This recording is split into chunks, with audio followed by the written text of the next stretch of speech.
Oi pessoal, tudo bem? Hoje eu quero falar com vocês sobre o mieloma múltiplo. O que é mieloma múltiplo?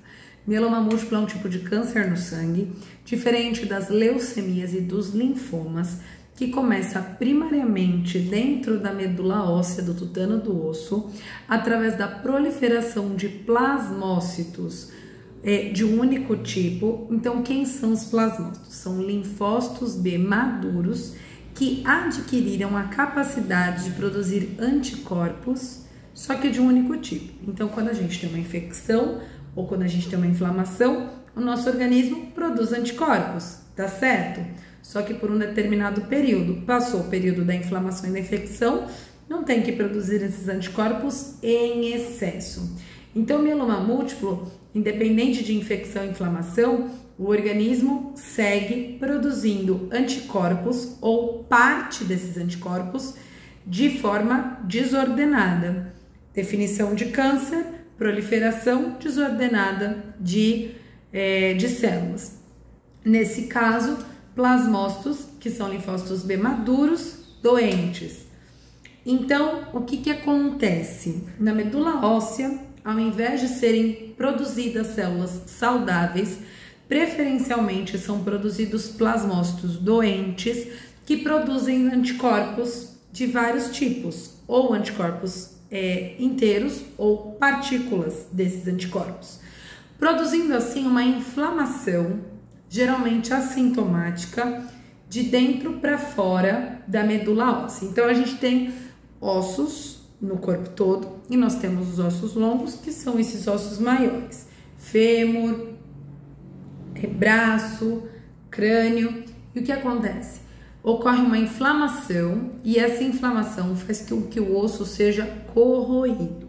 Por isso que o mieloma múltiplo, além de ter uma proliferação anormal de plasmócitos dentro da medula óssea, ele também cursa com lesões osteolíticas, que são os buraquinhos nos ossos. Esse cálcio que sai da corrosão óssea cai na corrente sanguínea, elevando os níveis séricos de cálcio, levando a um dos critérios de diagnóstico do mieloma múltiplo, que é a hipercalcemia. A inflamação associada à hipercalcemia prejudica o rim, podendo levar a um quadro de insuficiência renal. E quando a medula óssea produz muita célula inflamatória, esse plasmócito doente, muitas vezes não consegue produzir glóbulos vermelhos, levando a um quadro de anemia. Por isso que o diagnóstico de mieloma múltiplo se dá através da sigla CRAB, C-R-A-B,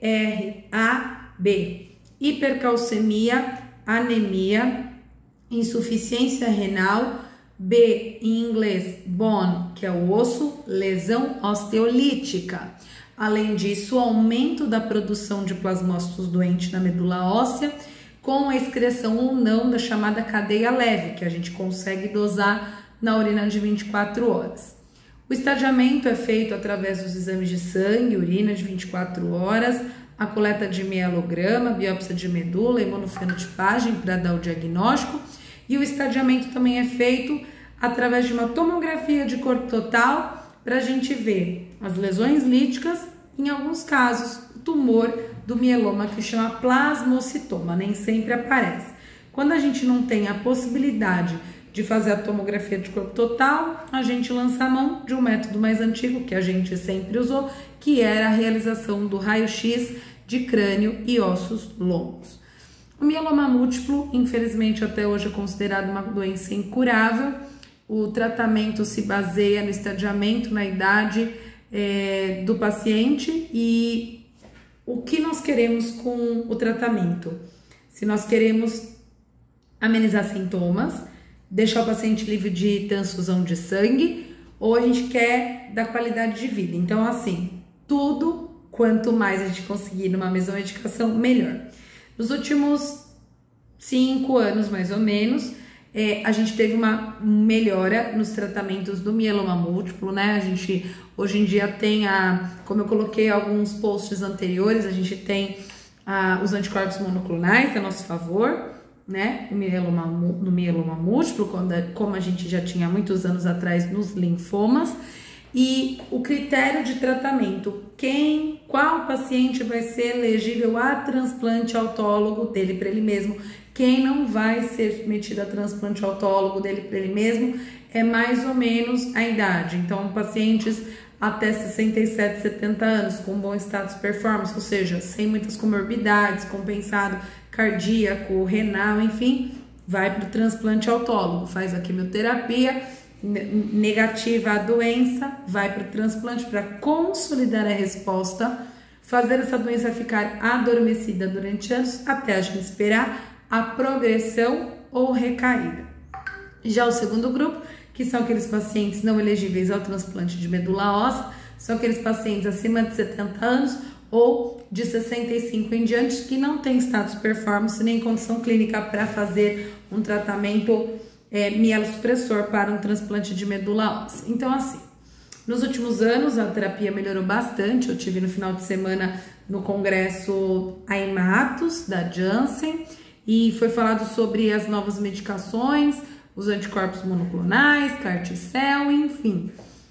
O que era o mieloma há 20 anos atrás não é hoje em dia, graças às novas medicações, graças às grandes descobertas e ao acesso que a maioria dos pacientes tem aos medicamentos. Então, eu coloquei um post alguns dias atrás questionando: anemia é normal no idoso? Não é. Insuficiência renal é normal no idoso? Não é.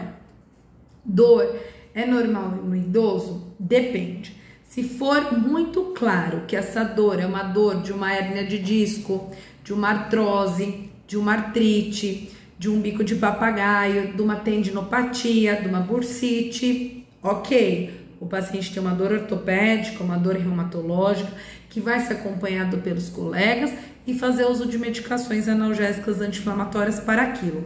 Porém, se é uma dor que não melhora, é uma dor óssea, que o paciente sente dor nos ossos, que tem um quadro de perda de peso, tem um quadro de infecções de repetição, tem um quadro de anemia associada a aumento de cálcio e insuficiência renal, e todos esses critérios ou algum desses critérios juntos, vale uma investigação mais aprofundada com um hematologista.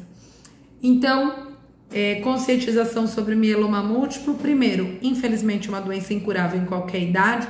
Segundo, o tratamento depende da idade, se vai ou não para o transplante, autólogo, status performance também. Terceiro, o tratamento visa qualidade de vida. Algumas pessoas têm a esperança de que a cura está muito próxima e eu sou uma delas. Quarto, anemia no idoso, anemia em qualquer idade, tem que ser encaminhado para o hematologista para fazer uma investigação e o tratamento específico. Se você gostou, dá um like, compartilhe. Siga a gente no Instagram.